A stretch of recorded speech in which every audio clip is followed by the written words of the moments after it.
Hansi Flick n'est pas du tout content et ce, malgré les résultats plutôt bons du FC Barcelone en ce début de pré-saison, 2 matchs, 2 victoires. Ça s'enchaîne pour le FC Barcelone, mais le coach allemand à la tête de l'équipe n'est toujours pas satisfait. On va parler de tout ça durant cette vidéo actualité. Et au passage, tous ceux qui m'ont demandé de porter le maillot que je vous ai présenté il y a à peine quelques jours pour voir ce que ça donnait une fois porté. Et voilà, je fais la vidéo avec. Franchement, il est très beau. Les couleurs sont très belles. Le logo à relief, comme je vous ai dit, moi je kiffe. Il reste sombre et les couleurs, ça dénature pas trop le côté sombre. Moi j'aime énormément. Tu peux avoir des maillots assez sombres et après tu as une couleur qui sort de nulle part qui vient dénaturer ce côté sombre, qui te fait remarquer à des kilomètres. Là non, ça reste tout de même sombre malgré l'écriture en rouge et le petit logo à relief. Moi je kiffe énormément le délire. Tous ceux qui veulent se procurer ce genre de maillot réplique de très bonne qualité, il y a tout ce qu'il faut dans la description. Ceci dit, on se plonge dans la vidéo actualité et dans la colère du coach allemand. Pour commencer, celle-ci, Mundo Deportivo nous rapporte quelque chose que je ne comprends pas à titre personnel. Des sources du Barça confirment qu'il travaille avec la Liga pour disputer certains matchs du championnat aux États-Unis. Mais pourquoi faire? C'est ce que j'ai envie de dire. Moi j'ai envie de gueuler carrément. Pourquoi faire? On en a marre. Déjà là, la pré-saison, c'est difficile à suivre. Des matchs à 2h, 3h du matin. Bon, pour ceux qui habitent aux USA, vous vous dites certainement que c'est super. Vous aurez des matchs dans des créneaux horaires qui sont plutôt sympas pour vous. Mais nous, on n'est pas habitués à ça. Nous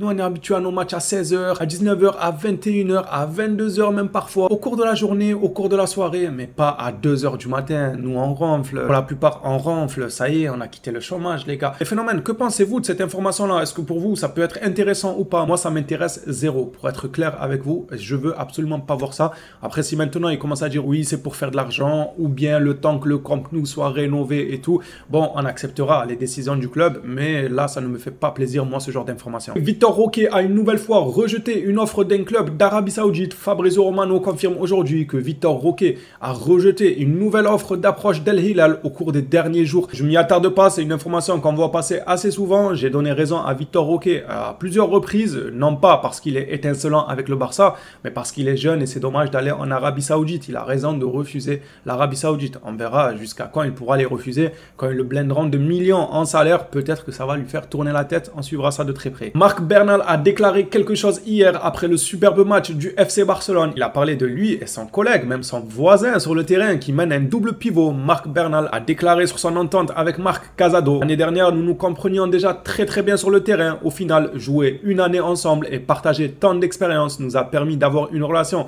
comme celle que nous entretenons actuellement et nous le démontrons en équipe première. J'ai envie de vous dire que ça dure. Et s'il vous plaît, le club a Miami, le club de lui, il a plus de flow que lui. Si jamais Hansi Flick instaure un double pivot comme ça et qu'ils sont étincelants, pour l'instant, ne crions pas victoire trop tôt. Mais si ça arrivait, je ne veux absolument pas voir les « Ah, mais lui le pauvre, lui il était là avant, lui il faut le tester, lui il faut lui donner sa chance ». Si ces deux jeunes-là confirment, on jouera avec ces deux jeunes-là, que ça plaise ou pas. Ça peut paraître lunaire que je dis ça, mais je sais très bien, moi, les supporters du FC Barcelone, comment certains, même une grande partie des supporters sont. Ils fonctionnent énormément avec le cœur. Oh, mais il va devenir quoi notre petit blondinet De Jong et l'autre là, le brun en numéro 10, Pedri, qu'est-ce qu'il va devenir? Les gars, qu'est-ce qu'ils deviennent? Ça, c'est pas notre souci. Nous, on doit avancer. Celui qui mérite, il jouera, peu importe qui il est, peu importe comment il s'appelle. Si c'est De Jong, c'est De Jong. Si c'est Pedri en 10, c'est Pedri en 10. Ainsi de suite. Juste ne faites pas les choquer si ça commence comme ça en disant oui, mais les autres c'était mieux. Ce genre de sottises là, on ne veut pas les voir au cours de la saison, s'il vous plaît. Évidemment, s'ils ne confirment pas, on remettra ceux qui ont déjà confirmé par le passé.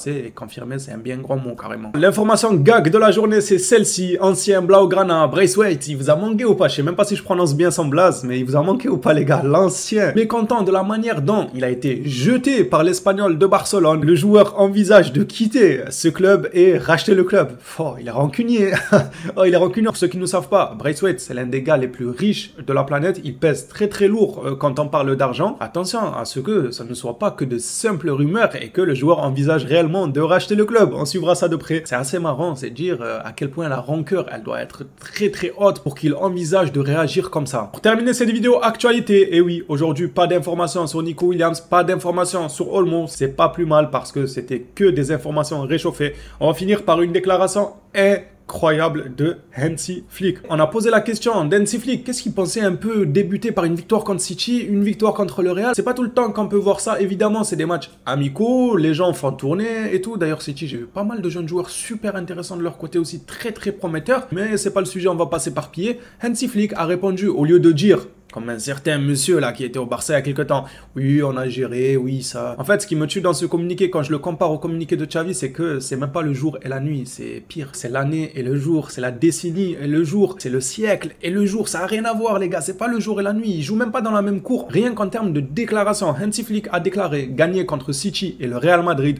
Nous n'avons pas pressé pendant 90 minutes et c'est un problème. Le gars, il sort de 2 victoires avec des choses plutôt cohérentes, des choses plutôt bonnes, des jeunes plutôt prometteurs. Et le gars, il dit non, non, moi, ça me va pas. On n'a pas pressé durant 90 minutes. De toute façon, l'image que je vais vous mettre en miniature parle d'elle-même. Le gars, il y a 2-0 pour le Barça au Classico. Il continue à faire la tranche. Il est pas content. Xavi, à l'ancienne, on sortait d'une purge des matchs catastrophiques. En termes de niveau, c'est 0. En termes de cohérence, c'est 0. En termes de spectacle, c'est 0. Il y avait des petites filles qui s'endormaient dans les tribunes. Vous vous rappelez de la fameuse image là où il y avait une fille qui s'était endormie dans les tribunes? Non, c'est pas parce qu'elle était fatiguée. Me dites pas que oui, à cette heure-là, normalement, un enfant, il est au lit et tout. Non, arrêtez vos bêtises. Il n'y a pas d'enfant au lit, pas au lit. Elle s'est endormie uniquement parce que le match était ennuyant. Il n'y avait aucun spectacle. En gros, s'il y avait du spectacle, les supporters, ils auraient crié, ils auraient été choqués, ils auraient applaudi. Donc, elle n'aurait pas forcément pu dormir paisiblement. Mais là, elle a dormi tellement paisiblement parce que le stade, il était tellement calme. Ils n'avaient rien à fêter, ni but, ni rien du tout, les gars. C'est normal qu'elle s'endort paisiblement, la petite. Et Xavi, à la fin de ces matchs-là qui étaient des purges, il venait face caméra, genre dans les yeux, il nous regarde dans les yeux, il disait « Oui, on a vu de belles choses, c'est vrai que la parade de Ter Stegen à la 88e minute, elle nous donne beaucoup d'espoir pour l'avenir. »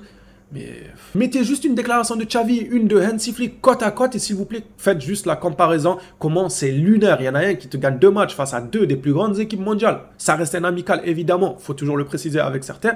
Mais avec des choses cohérentes. Et il te dit, je suis pas content, on n'a pas pressé 90 minutes. Et l'autre, il est venu contre Arsenal, il a fait le choquer. Il a dit, ouais, je m'attendais pas à ce qu'Arsenal, ils mettent de l'intensité. Tu t'attendais à quoi? Que Arteta et son équipe, ils viennent avec un goûter, ils ramènent des gâteaux, des bonbons, vous vous asseyez sur le terrain, vous faites un échange de goûter. C'est quoi? Tu t'attendais à quoi? Une colonie de vacances? Frérot, joue au ballon. Ils sont là pour s'entraîner, pour se préparer pour la saison. Et comment tu te prépares pour la saison? C'est en jouant au ballon. C'est pas en levant le pied, en s'en foutant. Oui, les gars, bon, la saison elle commence dans 2 semaines. Oui, on s'en fout, ne jouez pas très bien. Non, c'est normal qu'il faut montrer de belles choses déjà dès cette pré-saison-là. C'est très important. Xavi faisait le choquer. Xavi a eu des déclarations catastrophiques. À l'heure actuelle, j'ai toujours du mal à m'en remettre. Et je pense que j'aurai encore plus du mal à m'en remettre avec ce genre de déclarations d'Hansi Flick.